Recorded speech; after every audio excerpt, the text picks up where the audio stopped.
Nous allons lire du Nouveau Testament.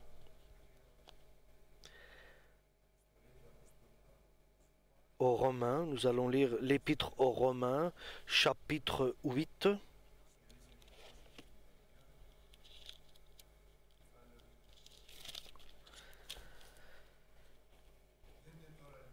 Chapitre 8, Épître aux Romains. Maintenant donc, il n'y a plus de condamnation pour ceux qui sont unis à Jésus-Christ, car la loi de l'Esprit Saint, qui donne la vie par Jésus-Christ, t'a libéré de la loi du péché et de la mort. Dieu a accompli ce qui était impossible pour la loi de Moïse, parce que la faiblesse humaine la rendait impuissante pour enlever le péché. Il a condamné dans la nature humaine en envoyant son propre Fils vivre dans une condition semblable à celle de l'homme, pécheur. Dieu a accompli cela pour que les exigences de la loi soient réalisées en nous qui vivons non plus selon notre propre nature, mais selon l'Esprit Saint. En effet, ceux qui vivent selon leur propre nature se préoccupent de ses désirs, mais ceux qui vivent selon l'Esprit Saint se préoccupent des désirs de l'Esprit. Se préoccuper des désirs de sa propre nature mène à la mort, mais se préoccuper des désirs de l'Esprit Saint mène à la vie et à la paix. Ceux qui sont dominés par les préoccupations de leur propre nature sont ennemis de Dieu. Ils ne se soumettent pas à la loi de Dieu, ils ne le peuvent même pas. Ceux qui dépendent de leur propre nature ne peuvent pas plaire à Dieu. Mais vous ne vivez pas selon votre propre nature, vous vivez selon l'Esprit Saint, puisque l'Esprit de Dieu habite en vous. Celui qui n'a pas l'Esprit du Christ ne lui appartient pas. Si le Christ est en vous, votre corps reste tout de même destiné à la mort à cause du péché, mais l'Esprit est vie en vous, parce que vous avez été rendu juste devant Dieu. Si l'Esprit de celui qui a ramené Jésus d'entre les morts habite en vous, alors Dieu qui a ramené le Christ d'entre les morts donnera aussi la vie à vos corps mortels par son Esprit Saint qui habite en vous. Ainsi donc, frères, nous avons des obligations, mais non envers notre propre nature pour vivre selon ses désirs, car si vous vivez selon votre propre nature, vous allez mourir. Mais si par l'Esprit Saint vous faites mourir le comportement de votre être égoïste, vous vivrez. Tous ceux qui sont conduits par l'Esprit de Dieu sont enfants de Dieu. Car l'Esprit que vous avez reçu n'est pas un esprit qui vous rende esclaves et vous remplisse encore de peur, mais c'est l'Esprit Saint qui fait de vous des enfants de Dieu et qui nous permet de crier à Dieu, Abba, ô mon Père. L'Esprit de Dieu atteste lui-même à notre esprit que nous sommes enfants de Dieu. Nous sommes ses enfants, donc nous aurons aussi part au bien que Dieu a promis à son peuple. Nous y aurons part avec le Christ, car si nous souffrons avec lui, nous serons aussi avec lui dans sa gloire. J'estime que nos souffrances du temps présent ne sont pas comparables à la gloire que Dieu nous va nous révéler. Amen pour la parole du Seigneur.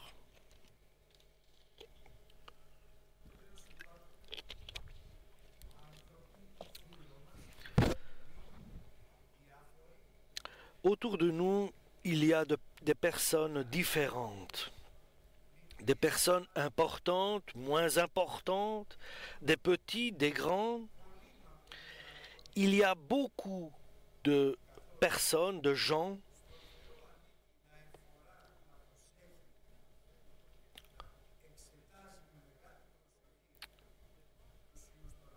et Dieu connaît chaque personne.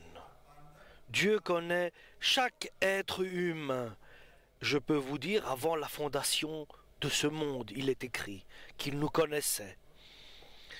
Donc il y a des gens, des personnes, et pendant que la parole est annoncée, cette parole tombe dans une terre piétinée,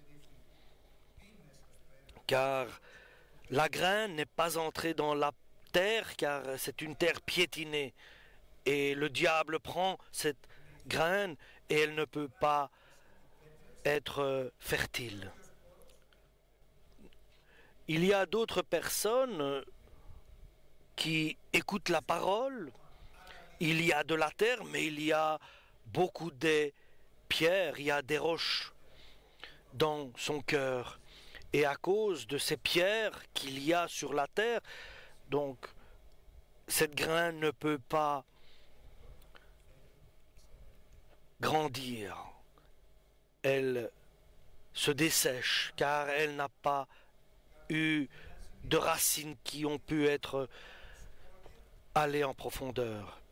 Il y a d'autres semences qui sont jetées sur la terre et il y a des terres où il y a des ronces et des épines et des herbes sauvages. Cette graine ne peut pas grandir, ne peut pas être fertile dans une terre où il y a ces épines et ces herbes sauvages. Il y a aussi la bonne terre, la terre qui est labourée, qui est propre, il n'y a pas de pierre, qui n'a pas de mauvaises herbes. C'est une bonne terre et cette graine peut grandir, peut évoluer et peut produire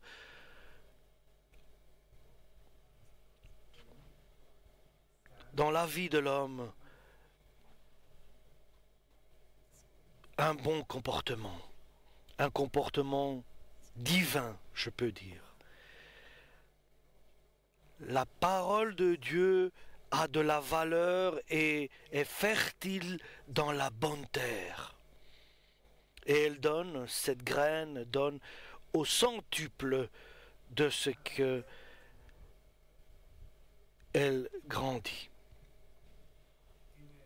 Il y a donc une bénédiction qui se fait chez des personnes. Il y en a qui ont un apport de 30%, d'autres 60%, d'autres 100% ont donc une fertilité sur leur terre. Et cela dépend chacun par rapport à ce qu'il est pour Dieu. Et nous sommes des héritiers de Dieu. Nous allons co-hériter avec Jésus-Christ. Seulement si nous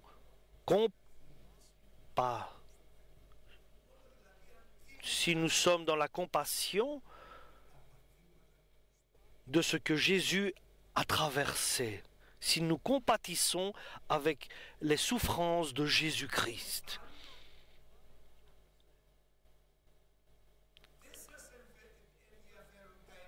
Si, pour ce qui est terrestre, vous êtes indifférent, alors vous êtes pour Dieu. Mais sinon, vous êtes ennemi de Dieu si vous vous intéressez à ce qui est de ce monde, et votre ventre est votre Dieu, et le bien-être dans ce monde est votre vie, alors vous êtes ennemi de Dieu. C'est votre nature de ce monde qui prend le dessus.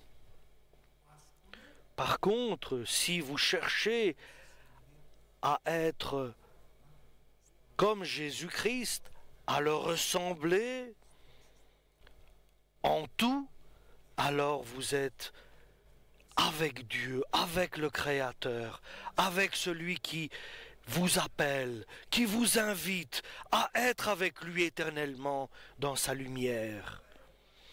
Et bien sûr, nous devons faire attention, car souvent nous voulons avoir tout facilement, nous voulons que tout soit fait par Dieu dans notre désir. Nous devons être très prudents. Ce n'est pas comme cela que nous devons réagir, mais demander à Dieu qu'est-ce qu'il veut que nous fassions, et pas le contraire. Parce que nous savons que le salaire que Dieu va nous donner est suivant l'effort que chacun aura accompli.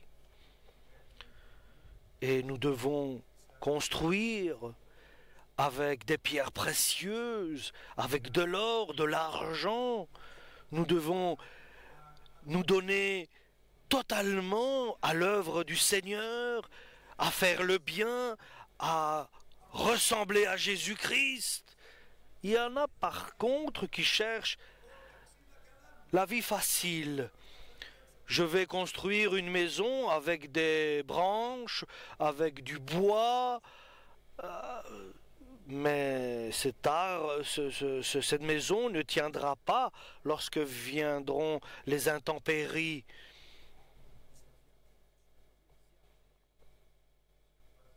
Donc, il y a le chrétien qui a de la passion pour Dieu et il y a le chrétien du bien-être. Et parce que dans le cœur de l'homme, il y a la volonté du bien-être, il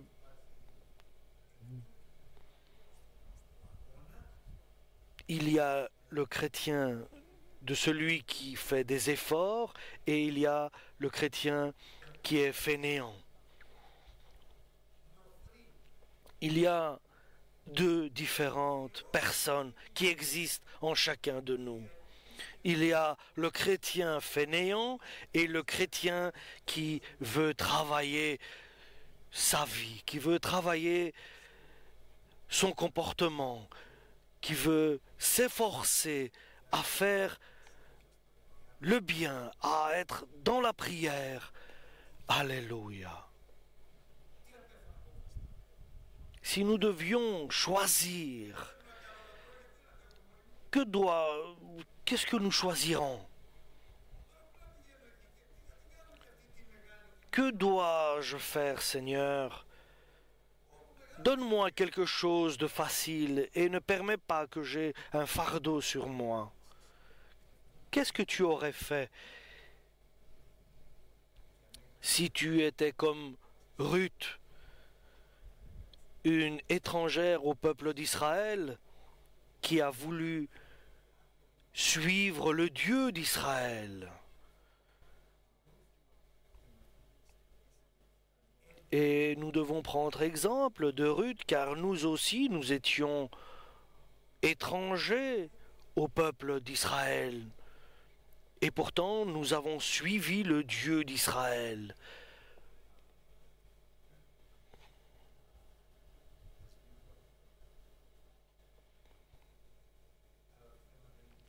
Et son Fils Jésus-Christ, notre Dieu. Maintenant, que vais-je faire dans la suite? Il y a le repos, il y a le bien-être, il y a... J'exige que les autres fassent ceci ou cela, je me mets en colère pour ceci ou cela, et que je provoque et que je condamne et que j'accuse.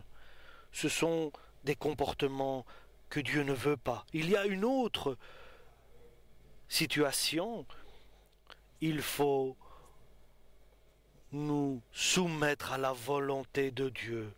Il faut nous donner en offrande, en sacrifice à Dieu, totalement notre vie. Nous devons la donner. Nous devons mourir sur l'autel des offrandes. Nous devons être totalement consacré à Dieu. C'est une décision vitale pour la suite de notre existence éternelle. Et Ruth doit choisir entre ses parents qui sont restés au pays de Moab et suivre sa belle-mère qui est israélienne et dont son mari est mort, elle est veuve, et elle doit choisir entre ses parents sur la terre de Moab et suivre Naomi, l'Israélienne.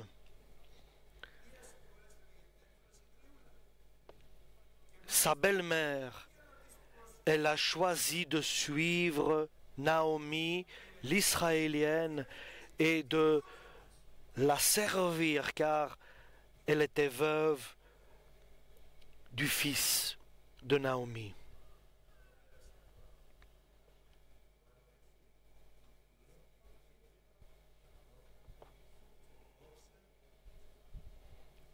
Et pour Ruth, c'était la meilleure des décisions, c'est de suivre Naomi, sa belle-mère, sur la terre d'Israël.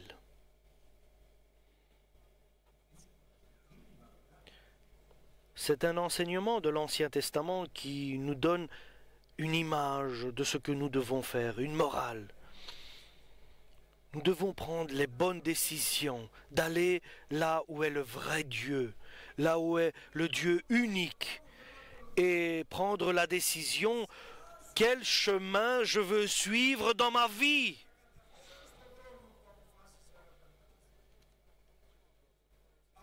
Si je décide de marcher dans la terre de Moab, qui est différente de celle d'Israël, c'est mon choix.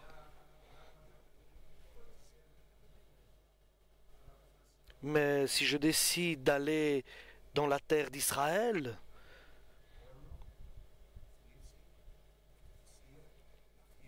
je dois me donner en sacrifice à Dieu. Je dois me consacrer totalement à Dieu. Nous avons besoin de l'aide de Dieu et qu'il soit prévoyant pour nous. Et l'apôtre Paul dit quelque chose aux Romains, dans l'épître ici qu'il envoie aux Romains pour leur initier certaines valeurs spirituelles.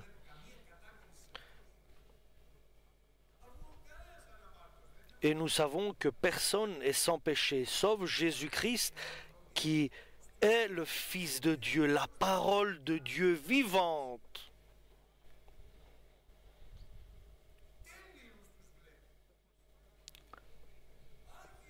Et Dieu nous voit saints. Pas que nous sommes sans péché, mais il nous voit saints. Il nous voit ceux qui ont décidé de suivre celui qui est saint. Et notre vie ici sur la terre sera sainte, et après, dans la suite, dans les cieux. Ceux qui ne marchent pas selon la chair, les convoitises de la chair, les convoitises des autres choses de ce monde,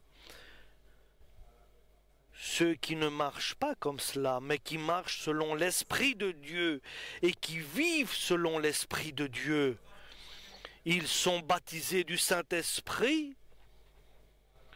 et ils avancent, ils marchent sur le parcours de Dieu, vers l'éternité, vers Dieu Tout-Puissant. Et nous avons été baptisés. Et en nous, il y a le Saint-Esprit. Et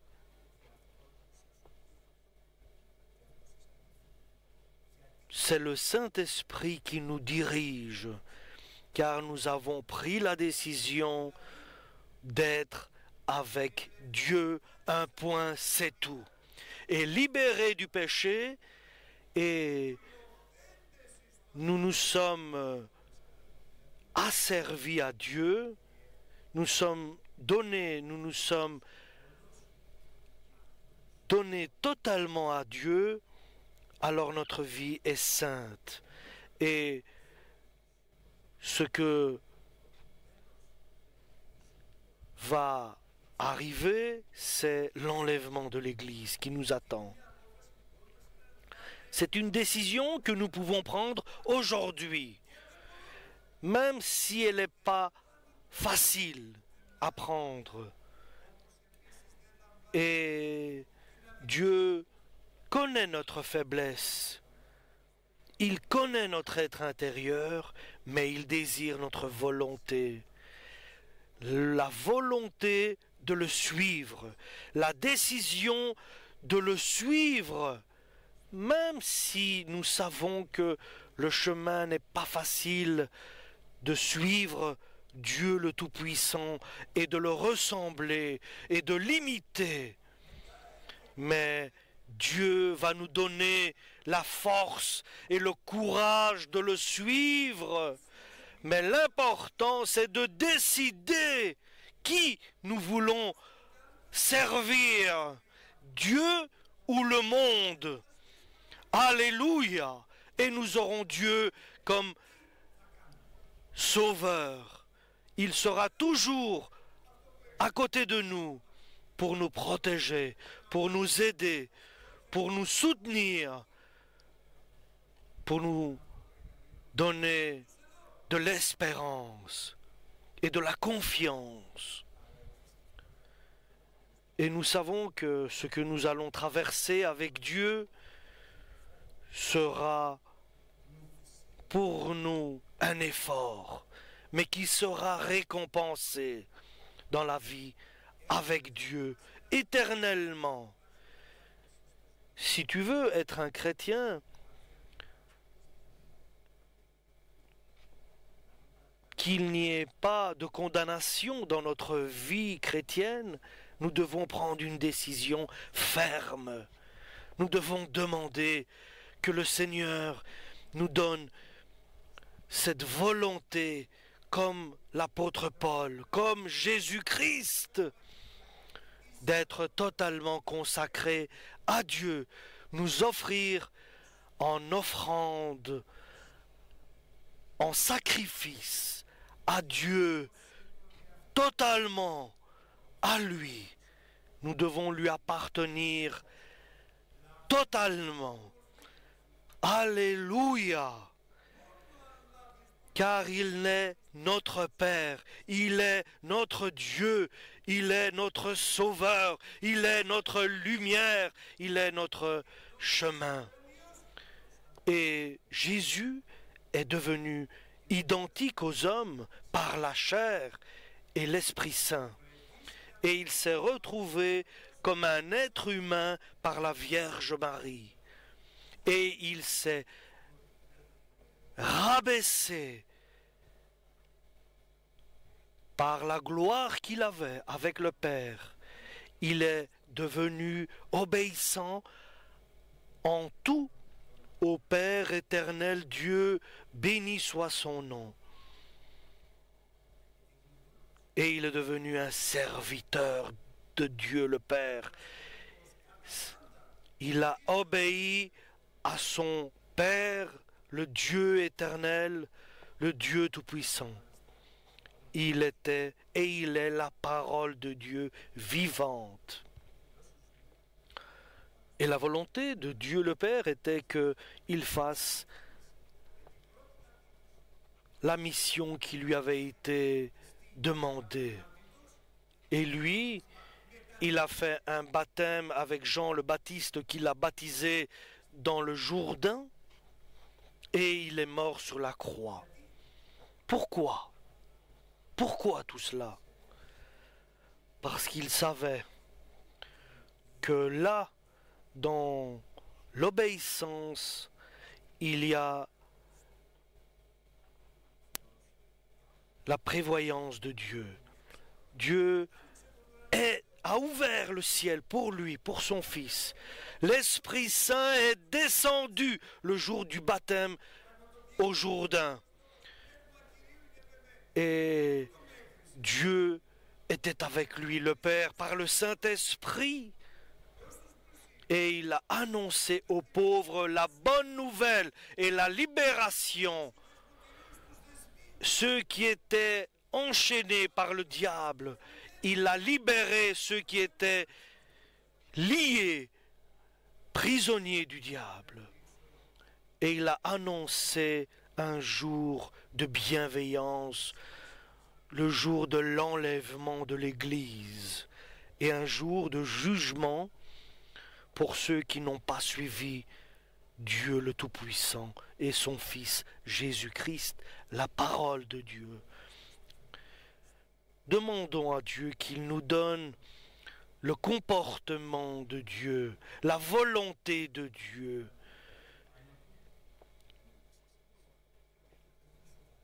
Nous avons des requêtes devant Dieu et l'important c'est la fin.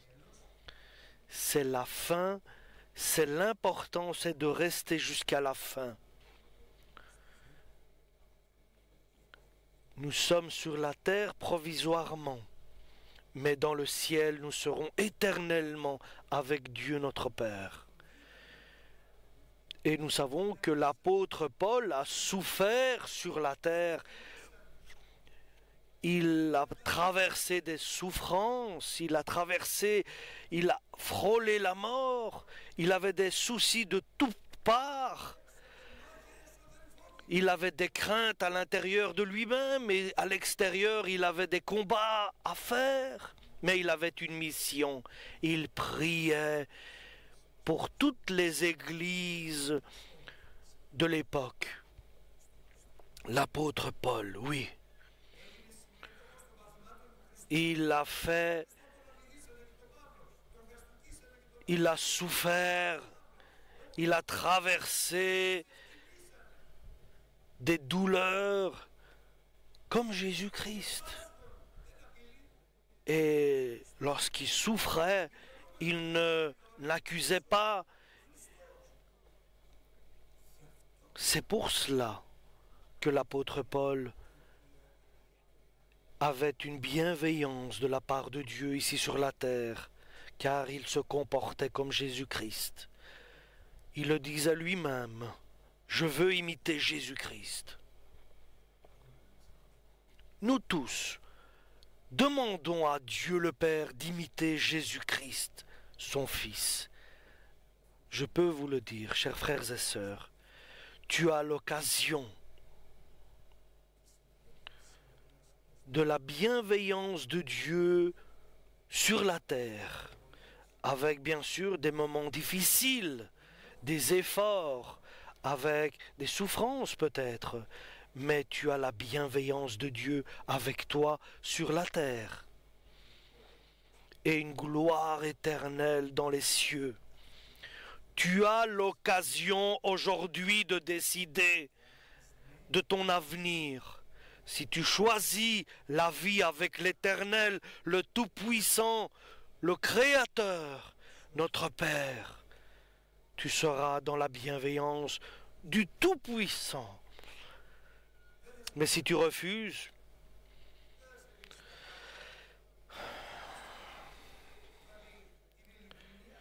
tu seras sincère, c'est vrai, mais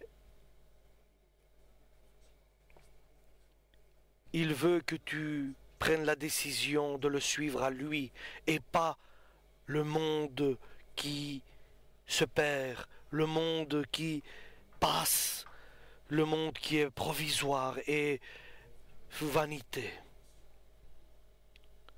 Une décision éternelle, éternelle avec Dieu dans les cieux après notre départ de ce corps.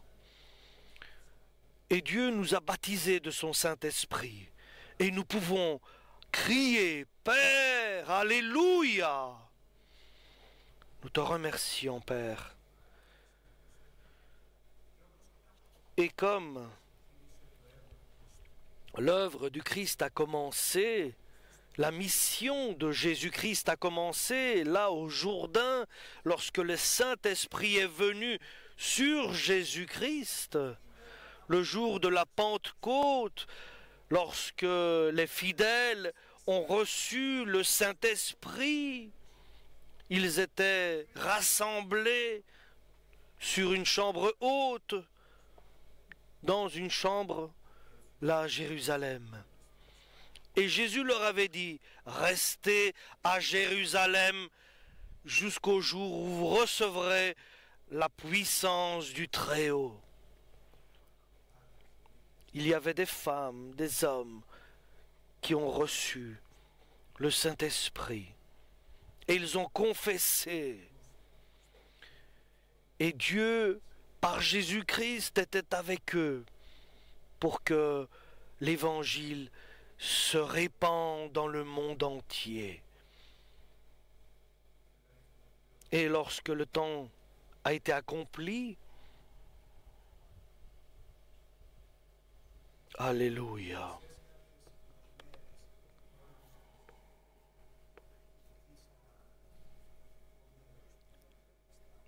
Là, nous savons que il y a eu une volonté de certaines personnes de suivre Dieu. Nous n'allons pas faire comme les autres, avec des richesses et ce qui est le bien-être de ce monde. Mais ils ont décidé de suivre la volonté du Très-Haut. Et Dieu a fait grâce à ces personnes. Dieu a envoyé le Saint-Esprit. Et cela a commencé par certaines personnes et cela, ça s'est répandu dans le monde entier. C'était le réveil des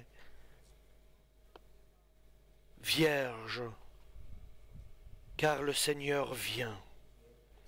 Car nous étions dans un sommeil profond et le réveil est arrivé. Le Seigneur vient. Préparons-nous à le rencontrer. Et la Pentecôte, c'est-à-dire le baptême du Saint-Esprit, a commencé les années 1900 et s'est répandu partout. Et nous attendons la fin. Dieu nous dit, cherchez à être bénis en abondance par une pluie orageuse de bénédictions et qu'il donne la vie à notre corps, nos corps qui ont besoin de cette vie céleste, ceux qui sont fatigués, ceux qui n'en peuvent plus. Et c'est vrai que nous perdons parfois notre force. Mais ceux qui attendent, qui patientent le Seigneur, nous allons réanimer nos forces par Dieu. Tu as la possibilité, tu as l'occasion dans la vie éternelle de prendre une décision, mais une décision de mort, de mourir pour ce monde et de ne plus rechercher le bien passé, mais suivre la volonté de Dieu. Il est celui qui ressuscite les morts. Alléluia. Choisissons le Dieu de la vie, le Dieu de la lumière, et non le diable de l'obscurité. Faisons la volonté de Dieu pour avoir sa bienveillance, prenons la décision de mort. Aide-nous, Seigneur, à nous offrir en sacrifice vivant à Dieu, comme une offrande vivante à Dieu, consacrée à lui totalement, et nous verrons sa grandeur. Alléluia.